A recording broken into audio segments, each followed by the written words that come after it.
In a world filled with noise and constant distraction, many of us spend our lives chasing external validation, striving to meet expectations and trying to fit into predefined roles. But what if the most important journey isn't one that leads outward but inward?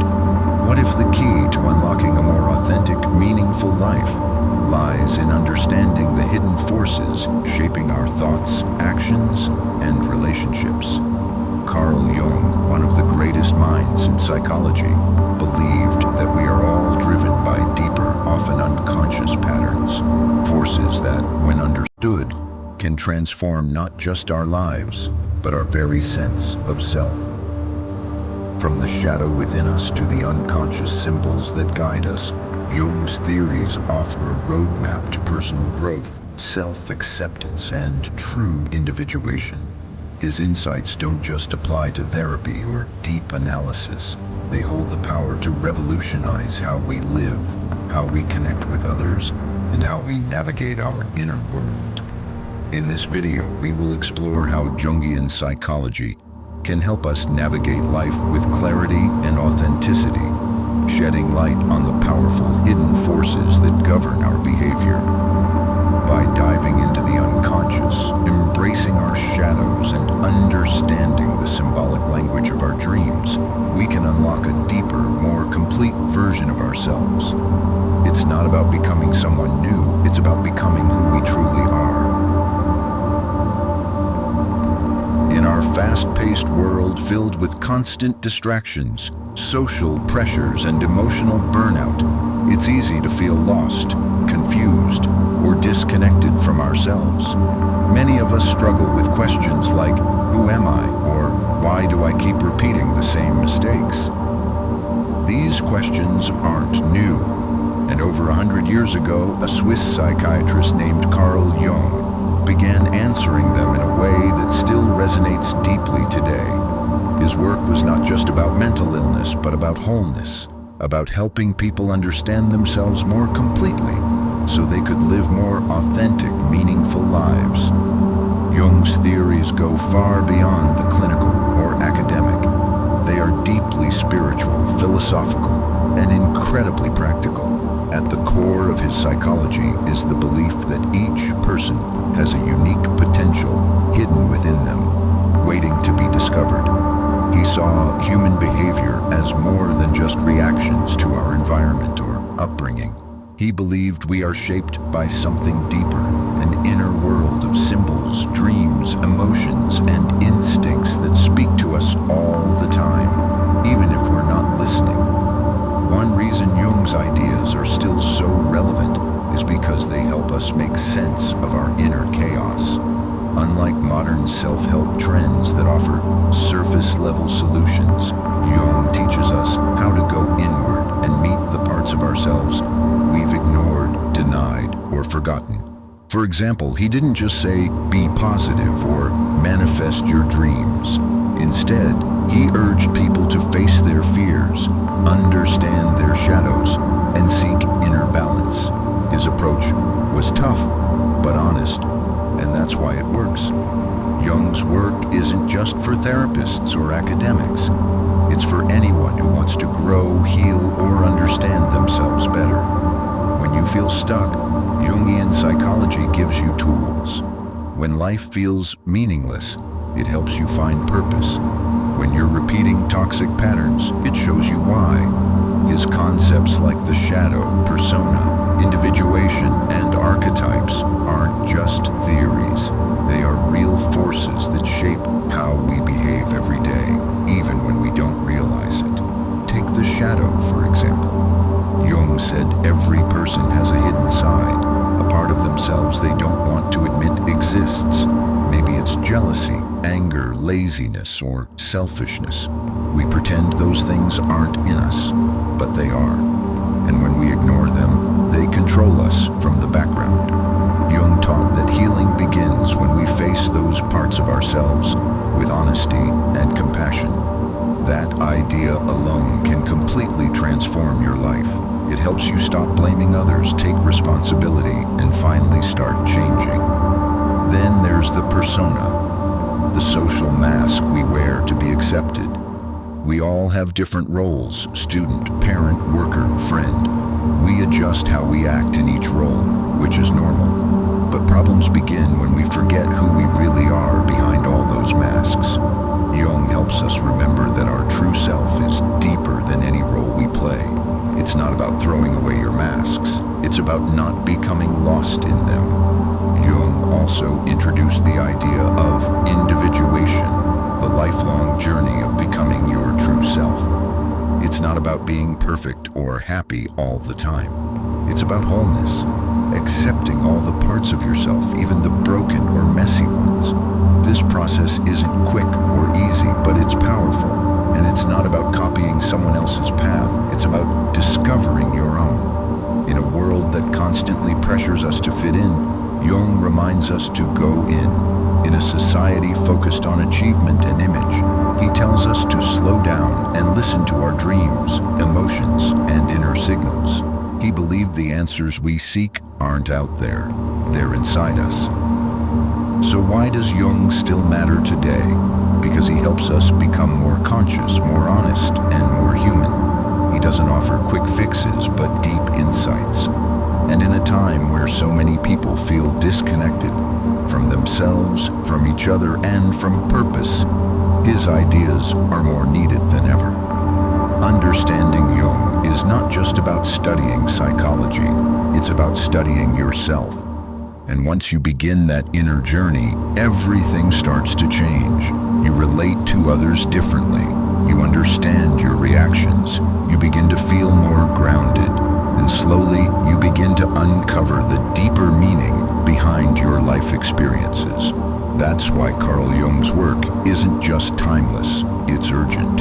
His wisdom teaches us how to reconnect with our forgotten selves, and that is the first step to healing the world around us. Most people believe they are fully aware of why they think, feel, and act the way they do. But Carl Jung challenged that idea. He believed that what we call the conscious mind is only a small part of who we are, like the tip of an iceberg floating above water. Beneath the surface lies the vast and powerful unconscious, shaping our behavior in ways we rarely realize. According to Jung, if we truly want to understand ourselves, we must explore both the conscious and the unconscious mind and learn how they interact. The conscious mind is everything we're aware of in the present moment, our thoughts, choices, goals, and perceptions. It's how we navigate daily life, make decisions, and communicate with others. But while it feels like we're in control, Jung showed that much of what drives us happens beneath our awareness. This deeper part of the mind, the unconscious, is full of forgotten memories, hidden desires, fears, instincts, and symbols that influence our behavior from behind the scenes. For example, have you ever overreacted to something and later wondered, why did I get so upset? Or found yourself repeating the same mistake again and again, even when you knew better? These patterns often come from the unconscious. Jung taught that until we become aware of these hidden forces, we will be controlled by them, and we'll call it fate. Jung divided the unconscious into two main parts: the personal unconscious and the collective unconscious. The personal unconscious is unique to each individual. It holds all the experiences we've forgotten or repressed, traumas, childhood memories, and emotions we didn't want to deal with. These buried elements often show up in our dreams, slip-ups, or gut reactions. The collective unconscious, on the other hand, is something we all share. It's not shaped by personal experience, but inherited from all of humanity. Jung believed that deep within every person are universal patterns or archetypes that show up in myths, stories, dreams, and even religious symbols across different cultures. These archetypes, like the hero, the mother, the trickster, or the wise old man, are part of a shared psychic blueprint. They influence how we interpret life, even if we've never studied them consciously. To Jung, becoming psychologically healthy means building a bridge between the conscious and unconscious. This process doesn't happen by accident. It requires effort, attention, and sometimes discomfort. But the more we understand our unconscious motivations, the more choice and freedom we gain in life. One powerful tool for this is dream work. Jung believed that dreams are messages from the unconscious. They speak in symbolic language, giving us clues about what we need to face, heal, or integrate. For instance, if you dream about being chased, it might not just be a random image. It could represent a fear or problem you've been avoiding in real life. Learning to understand dreams is like learning a new language, one that reveals the deeper layers of your inner world. Another important idea is that the unconscious doesn't just contain dark or negative material. It also holds potential, qualities, and talents we haven't yet developed.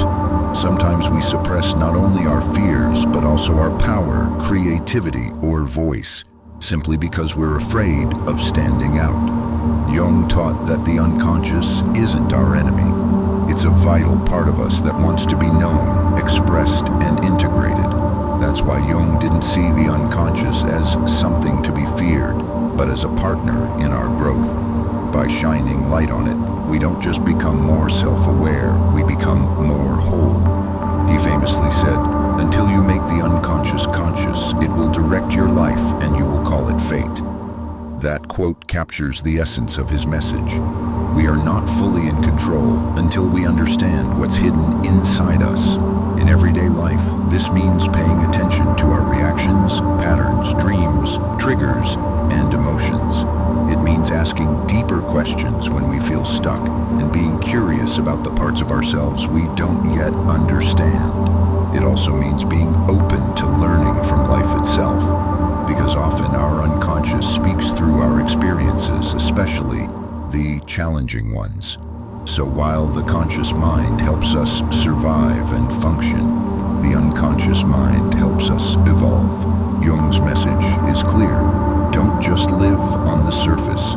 Go deeper, because beneath your daily routine lies a rich, symbolic inner world that holds the keys to your personal transformation. Imagine walking into a room full of strangers. Instantly you adjust yourself, your tone, your posture, maybe even your opinions, just to fit in or be liked. That's not fake, it's something deeper. Carl Jung called this the persona, a psychological mask we all wear to survive in society. It helps us play roles: the polite coworker, the helpful friend, the obedient child, the confident leader. But while the persona is necessary, Jung warned that if we confuse it with our real self, we risk losing who we truly are.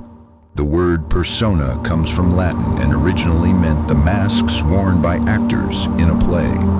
Jung borrowed this term to describe the social identity we create to interact with the outside world. It's not inherently bad. In fact, we need a persona. Without it, we'd struggle to function in society. Think about it. If you said everything you thought out loud or acted on every emotion you felt, life would become chaotic. The persona acts as a filter, helping us navigate relationships, expectations, and responsibilities. However, problems arise when the persona becomes too rigid, too dominant. When we wear the same mask for too long, we start to believe that the mask is who we are. We forget that behind the persona is a deeper, more complex individual, our true self. Jung believed that many people get stuck in their personas, especially if the role brings them approval, success, or love. A person may be seen as the nice one, the strong one, or the smart one, but secretly feel exhausted, fake, or unseen. For example, someone who always plays the role of the caretaker may begin to suppress their own needs. Someone who's always the funny one may hide sadness behind jokes. Over time, these unexpressed parts of ourselves don't disappear. They slip into the unconscious, becoming part of what Jung called the shadow, the hidden side of our personality. The more we deny our real feelings to keep up appearances, the more disconnected disconnected we become from our authentic self. The danger of over-identifying with the persona is that it limits personal growth. We only show what's acceptable, hiding vulnerability, creativity, or even our true values. We may gain social success, but feel a deep inner emptiness. Jung wrote, "The persona is that which in reality one is not, but which oneself and others think one is." It's a role, not a reality. So how do we know when the persona is out of balance? Often it shows up as a feeling of inauthenticity or inner conflict. You may find yourself acting a certain way around others, then feeling drained or fake afterward. Or you may find it hard to relax, fearing that letting your guard down will lead to rejection. Sometimes it leads to depression or anxiety, especially when there's a huge gap between who we are on the outside and how we feel on the inside. Jung's solution wasn't to destroy the persona, but to become conscious of it. That means recognizing when we're acting out of habit, expectation, or fear rather than choice. It means asking ourselves, am I being true to myself in this moment or just playing a role? What am I afraid might happen if I showed my real feelings or thoughts? Once we become aware of the persona, we can start softening it. This doesn't mean we stop being polite, professional, or friendly, but it does mean we start bringing more of our true selves into our relationships. We dare to be honest, even if it's uncomfortable. We learn to say no when needed. We let others see our imperfections, and in doing so, we begin to build real, meaningful connections, not just based on roles, but on truth. In everyday life, this could mean speaking up when you disagree, even if you're known as the quiet one. It could mean setting boundaries when people always expect you to be available. Or it could simply mean asking yourself, is this really me or just the image I've created? The journey away from the mask and toward authenticity is part of what Jung called individuation, the process of becoming your true self. And understanding the persona is a crucial step in that journey, because the more honest we are about the masks we wear, the more freedom we gain to live as who we really are, not who we think we're supposed to be. Every one of us has a side we prefer not to show, a part of ourselves we deny, suppress, or even reject. Carl Jung called this the shadow.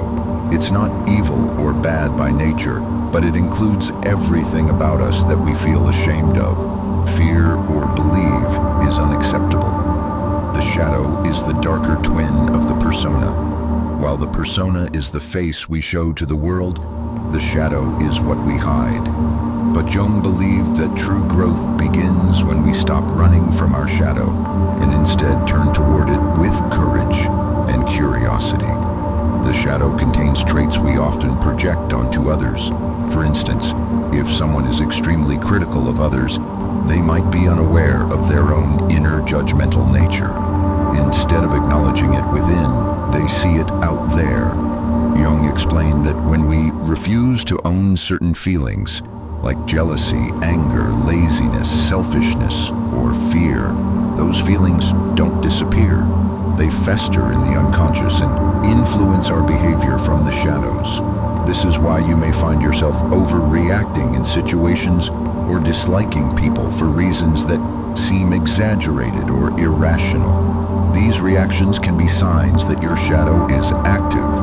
For example, someone who prides themselves on being nice may repress any anger, but that anger doesn't vanish. It leaks out as passive aggression, resentment, or even illness.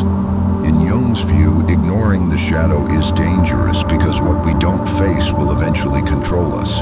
But here's the key. The shadow isn't just negative. It also holds positive traits we've disowned.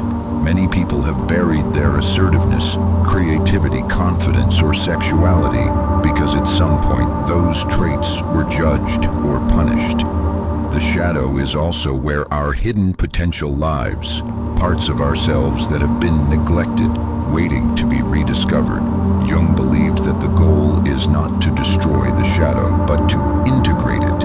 This process, called shadow work, involves becoming aware of the parts of ourselves we've rejected and gradually accepting them, not acting them out recklessly, but recognizing that they are part of us. Jung said, "One does not become enlightened by imagining figures of light, but by making the darkness conscious." Shadow work is not easy. It requires honesty and humility. It means asking difficult questions like, what do I judge in others? What parts of myself do I avoid? What emotions make me uncomfortable? But when you begin this work, something powerful happens. You start to reclaim your wholeness. For example, someone who has always seen themselves as weak may discover a strong, assertive voice in their shadow. Someone who's overly controlling might find that beneath their shadow lies a deep fear of being vulnerable. By recognizing these hidden dynamics, we free ourselves from unconscious patterns. We stop reacting and start choosing.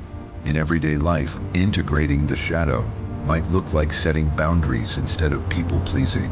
It might mean owning your ambition instead of downplaying it to seem humble. Or it might be about admitting your mistakes without drowning in shame.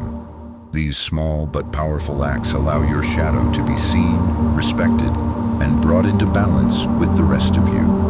The benefits of shadow work are profound. You become more grounded, emotionally intelligent, and compassionate, both with yourself and others. You stop being triggered so easily because you understand the root of your emotions. And perhaps most importantly, you become more real. You're no longer hiding parts of yourself to be accepted. You accept yourself, and that changes everything. Jung saw the shadow not as a flaw, but as a source of power. When integrated, it gives us energy, depth, and authenticity. It's like retrieving lost pieces of your soul. You stop living a divided life and start living as a whole human being. Flawed, yes, but full. Ultimately, Jung's message is this: don't run from your shadow, befriend it, listen to it, learn from it. Because in doing so, you don't just heal, you awaken. Have you ever connected deeply with a character in a movie, book, or myth? Someone whose journey seemed to reflect your own? Carl Jung believed that these characters are not just fictional. They represent archetypes, universal patterns that live within the human psyche. Archetypes are part of what he called the collective unconscious, a layer of the mind shared by all humans across time and culture. These patterns shape how we see the world, relate to others, and understand ourselves. Jung discovered that myths and dreams from different cultures, whether ancient Greece, tribal Africa, or modern Europe, contain the same symbolic figures: the hero, the mother, the wise old man, the trickster, the lover. These weren't coincidences. They reflected something deeper, fundamental parts of the human experience that live in all of us. Each archetype carries a specific energy or psychological function. For example, the hero archetype drives us to face challenges, grow through struggle, and fight for what we believe in. It pushes us to leave our comfort zone and pursue something greater. The mother archetype represents care, nurturing, and creation. It can appear not just in real-life mothers, but in anyone who provides emotional safety and support, or even in nature itself. The shadow is also an archetype, but so is the wise old man or woman, who appears when we need guidance from a deeper inner wisdom. The trickster, on the other hand, disrupts order and brings chaos, but also helps us see hidden truths. Archetypes show up in our dreams, in the roles we take in life, and in the stories we tell and believe. They are not literal figures, but symbolic energies that shape how we think, feel, and act. One of Jung's most important insights was that we don't just observe archetypes, we embody them. At different stages in life, different archetypes take center stage. A young person might be driven by the explorer or rebel. A parent might live through the caretaker.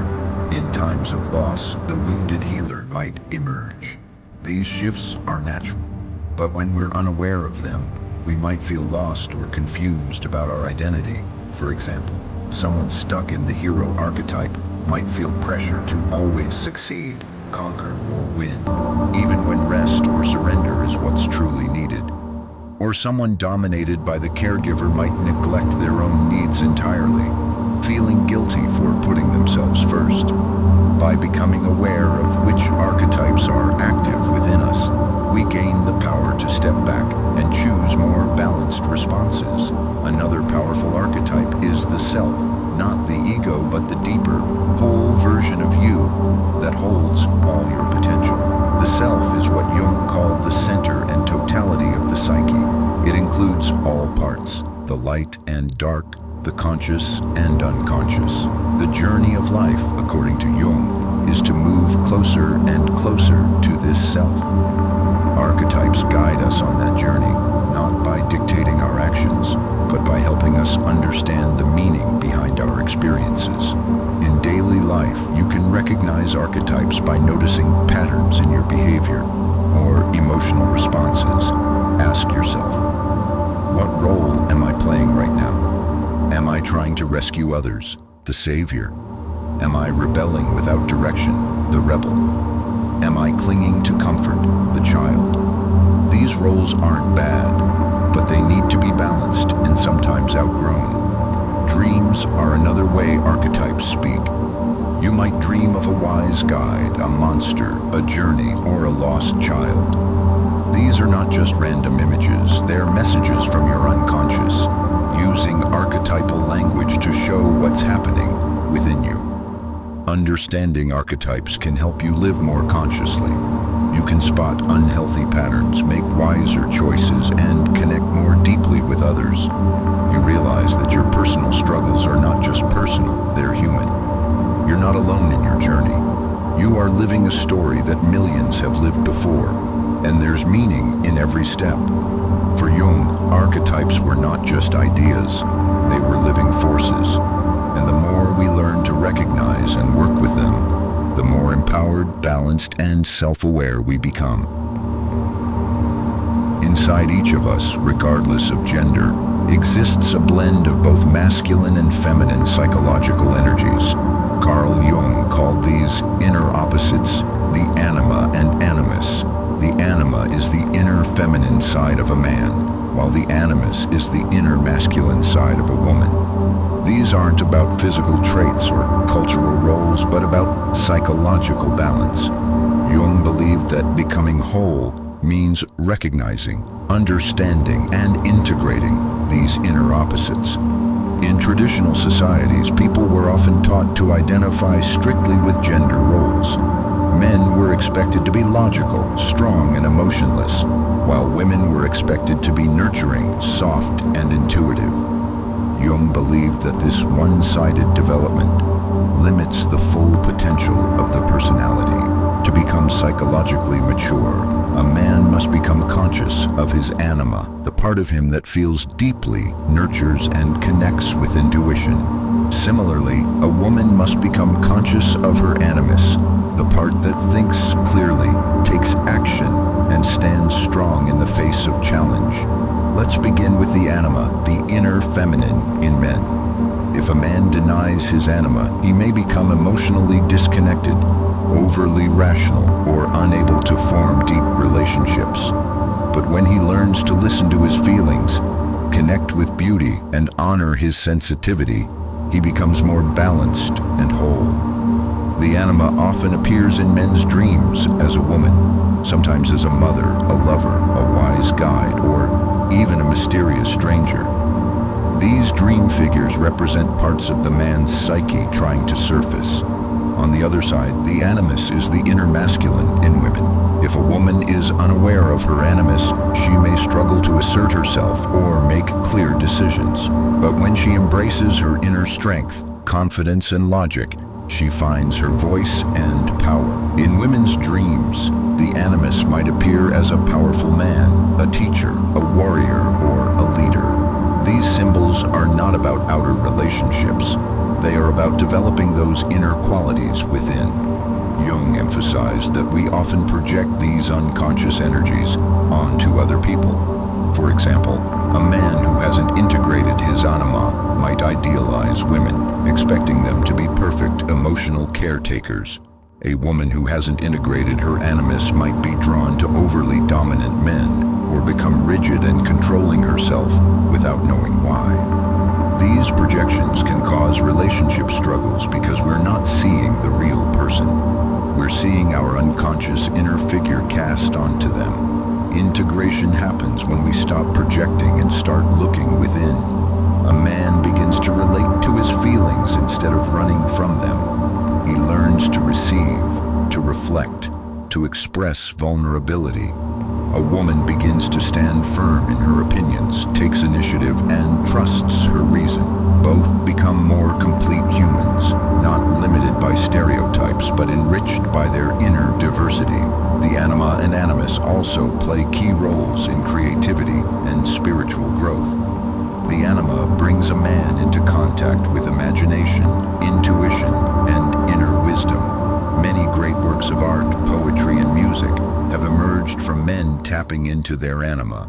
The animus helps a woman give form to her ideas, to structure, act, and create in the world with clarity and purpose. These inner guides, when developed, can serve as bridges between the conscious mind and the unconscious. In everyday life, this balance can change everything. When you embrace your anima or animus, your relationships deepen, your inner dialogue becomes richer, and your self-understanding expands. You stop seeing parts of yourself as wrong, and instead realize they're just waiting to be acknowledged. Jung believed that the union of anima and animus inside a person creates a psychological marriage, a union of opposites that leads to greater harmony and wholeness. It's a sacred meeting of head and heart, logic and emotion, doing and being. When this happens, you become more integrated, more real, and more free to express all parts of who you are. Have you ever woken up from a dream and wondered, what did that mean?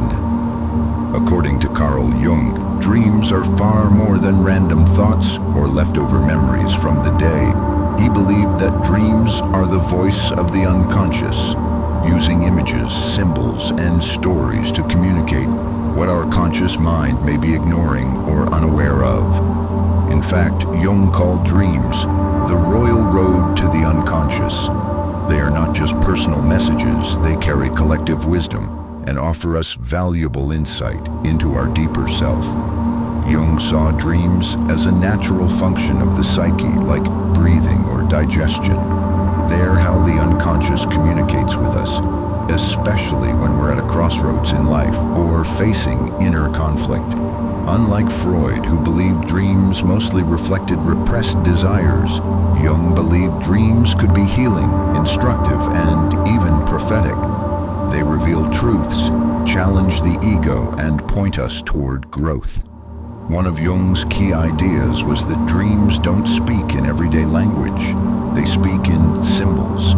These symbols often come from the collective unconscious, which is why people all over the world dream of similar things. Water, falling, flying, being chased, animals, strangers, houses. Each of these symbols can hold powerful meaning depending on the context of your life and emotional state. For example, water in a dream often represents the unconscious itself or emotional depth. A house can represent the psyche, and the different rooms may symbolize parts of yourself. A shadowy figure might represent the shadow self, the part of you that you haven't yet acknowledged.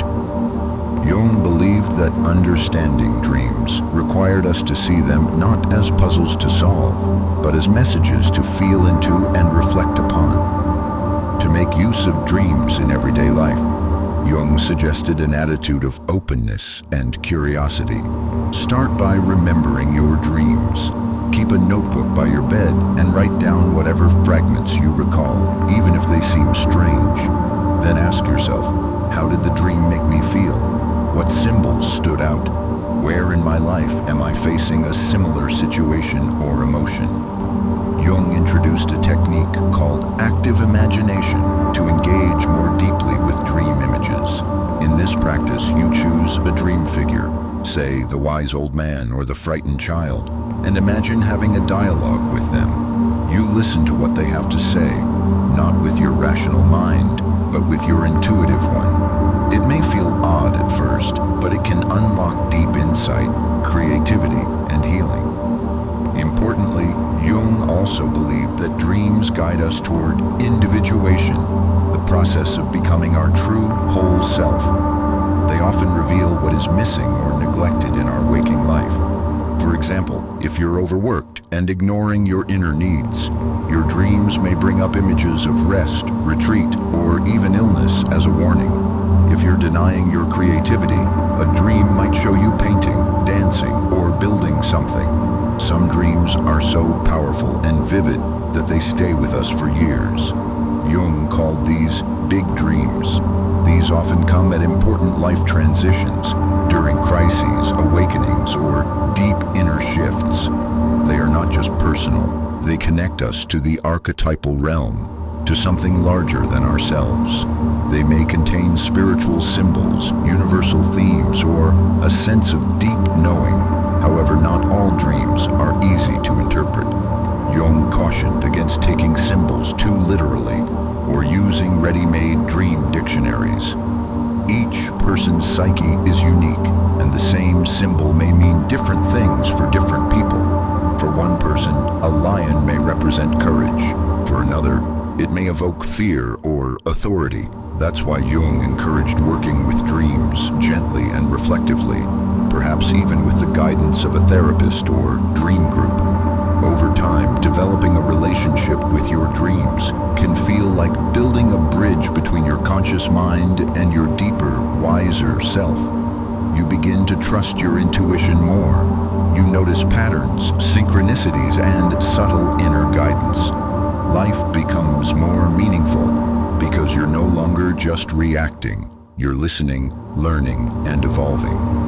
In a world that often pulls us outward, Jung invites us to look inward through dreams, because as he wrote, "Who looks outside dreams, who looks inside awakens." Have you ever thought of someone you haven't seen in years, only for them to call you that same day? Or found a book that answers a question you've been silently struggling with? Carl Jung called these moments synchronicities, meaningful coincidences that seem too perfectly timed to be random. They don't follow the rules of cause and effect, but they feel like something deeper is at work, like life itself is speaking to you. Jung developed the idea of synchronicity after years of observing these strange alignments between a person's inner state and external events. He noticed that when people were going through emotional breakthroughs, spiritual awakenings, or intense struggles, the world around them often mirrored their inner process. A dream would match a real-life event. A symbol would repeat in surprising places. These weren't just chance events. They were psychologically meaningful. Unlike logic-based cause and effect, synchronicity connects events by meaning. For Jung, this meant the universe isn't just a machine. It's a deeply interconnected web where mind and matter can align in mysterious ways. He even worked with physicist Wolfgang Pauli to explore the possibility that the psyche and the physical world might share a hidden order. Imagine you've been contemplating a big life decision, like changing careers, and you suddenly hear a stranger talk about someone who made the same change and found happiness. That's not proof of anything, but it feels like a sign. And that's the key to synchronicity. It carries emotional resonance, it grabs your attention, stirs your intuition, and often appears just when you need clarity or reassurance. Jung believed that synchronicities often happen during moments of intense transformation, when the conscious and unconscious minds are interacting more freely. Dreams, meditation, grief, love, and creative work can all open the door for these moments. It's as if something inside us calls out and the world answers in symbols and events that match our inner truth. Some synchronicities are small and fleeting, like repeatedly seeing the same number when thinking of a loved one. Others are profound and life-changing, like meeting the right mentor just when you're lost, or narrowly avoiding an accident that shifts your entire perspective. These events don't prove fate or destiny, but they suggest that meaning itself is a guiding force in the universe. Of course, not every coincidence is a synchronicity. Jung was careful to say that we shouldn't obsessively look for signs or become superstitious. The difference lies in the feeling. A true synchronicity often comes with a sense of awe, inner confirmation, or emotional clarity. It doesn't confuse you, it awakens you. In daily life, paying attention to synchronicities can be a way of staying connected to your inner journey. Notice when patterns repeat, when unexpected help arrives, or when your environment seems to reflect your thoughts. Keep a journal of these moments, not to analyze them with logic, but to reflect on what your psyche might be showing you. Jung saw synchronicity as a dialogue between the individual and the greater whole, between the personal soul and the world soul, or what he sometimes called the unus mundus, the one world. These events remind us that life is not just random or chaotic, but layered with meaning. They offer glimpses of a deeper order, one that speaks the language of the soul. Synchronicity also teaches us to trust intuition. In a world that often worships logic and control, synchronicity reminds us that not everything meaningful can be measured. Sometimes the most important truths appear through the heart, not the head. By embracing synchronicity, we begin to walk through life with more openness and awareness. We see life not as a disconnected series of events, but as a rich, symbolic journey. We tune in, not just to what is happening, but to why it matters to us personally. In Jung's view, these meaningful coincidences aren't accidents, they're messages. Messages from the unconscious, from the soul, from the living fabric of reality itself. And if we listen, we might just hear the deeper rhythm guiding us toward growth, connection, and transformation. We all wear masks, not in the literal sense, but in the metaphorical one. In our interactions with the world, we present a version of ourselves that fits societal expectations, roles, and norms. This mask is what Carl Jung called the persona. It's the outward identity we adopt to navigate the social world and protect our inner self. While the persona is not inherently bad, it can lead to disconnection from our true self if we become too identified with it. The persona is necessary for survival in society. It's how we present ourselves in different roles, whether as a student, a parent, a boss, or a friend. The persona helps us function in the external world, adapting to the expectations of others and fitting in with the group. It's like the social costume we wear to make sense of our environment and be accepted. However, problems arise when we become too attached to the persona, when it becomes more important than our true self. If we only relate to the world through this mask, we risk losing touch with who we are on the inside. Jung described this as a form of false self, a constructed identity that is based on social approval rather than on authentic expression. The persona is shaped by external factors, cultural values, family expectations, societal norms, and life experiences. For instance, you may present yourself as confident and extroverted because that's what your job demands, or because you were taught that being quiet or shy is weak. In another context, you may adopt a more reserved or cautious persona to avoid criticism or rejection. But when we over-identify with this mask, we create inner conflict. Deep inside, there may be parts of us that crave expression, creativity, and vulnerability. But the persona suppresses these desires, often out of fear of rejection or judgment. For example, a person who identifies strongly with the role of a professional, serious worker might feel guilty for wanting to play, relax, or express emotions like sadness or joy. The challenge, according to Jung, is not to abandon the persona completely, but to realize it's just a role, not the totality of who we are. When we understand that the persona is just one part of our identity, we can step outside of it when necessary and express the deeper, more authentic parts of ourselves. One of the dangers of over-identifying with the persona is that it leads to psychological fragmentation. You might feel like you're playing a role in your life rather than living it. You might be successful outwardly, perhaps loved by others, achieving in your career, but feel empty or disconnected inside. You might even experience a sense of existential crisis when you realize that the persona you've been wearing is not truly you. To overcome this disconnection, Jung encouraged a process of individuation, the journey of integrating the persona with the true self. This involves recognizing when we're acting from the persona and making room for the unconscious aspects of ourselves to come forward. It's about letting go of the need to be perfect or to meet everyone's expectations and allowing the more vulnerable, creative, and spontaneous parts of ourselves to surface. In practical terms, individuation might mean allowing yourself to be more spontaneous in social settings, expressing your emotions more freely, or pursuing passions that don't align with your usual role. It might involve taking a step back from your social roles to reconnect with your deeper values or purpose.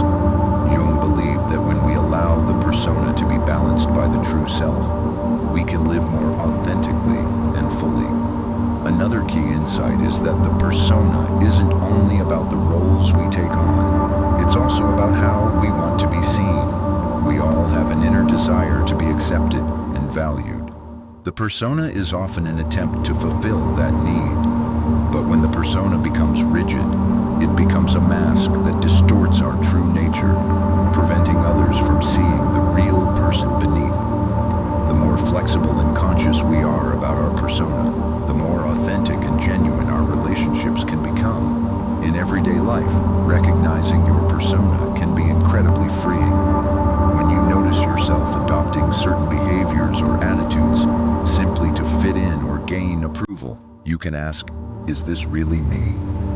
Or is this just the mask I've been wearing? Once you can distinguish between your persona and your true self, you gain the freedom to choose how you want to show up in the world. You realize that your value doesn't come from the mask you wear, but from the authentic person behind it.